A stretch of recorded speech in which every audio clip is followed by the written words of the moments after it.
Davam edirik. Hadisə xəbərlərində insanlar qəhrəmana çevrilir. Belə xəbərləri iradəsi zəif insanlar da oxuyurlar və problemlərdən çıxış yolunu intiharda görürlər. Nəticədə intiharın sayı artır. Bu fikirlər Mətbuat Şurasında keçirilən media və intihar olaylarının işıqlandırılması mövzusundakı tədbirdə səsləndirilib. Qeyd olunub ki, mediada intiharlarla bağlı məlumatların geniş dərci və təbliği özünəqəsd hadisələrinin yayılmasına gətirib çıxarır.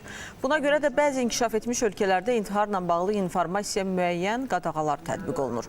Vurğulanıb ki, öz həyatına son qoymaq hadisələrinin kökündə dayanan səbəblərdən biri də ailə məişət zorakılığıdır. Hər bölgədə məişət zorakılığından əziyyət çəkənlər müəyyənləşdirilməli və həmin ailələr tədqiq edilməlidir.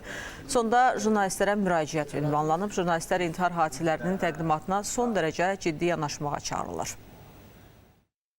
Jurnalistin vəzifəsi burada ondan ibarət olmalıdır ki, intihar hadisəsindən əvvəl onu yaradan səbəbi öyrənməlidir. Əgər doğrudan da bu səbəbdə ictimai motiv varsa, onu vermək olar. Zorakılıq əsasında hər hansı bir intiharın baş verməsi, onun mütəmadi olaraq bütün saytlarda cəmiyyətinə çatdırılması, sair məsələlərdə Azərbaycan jurnalistləri kifayət qədər ehtiyatlı olmalıdırlar.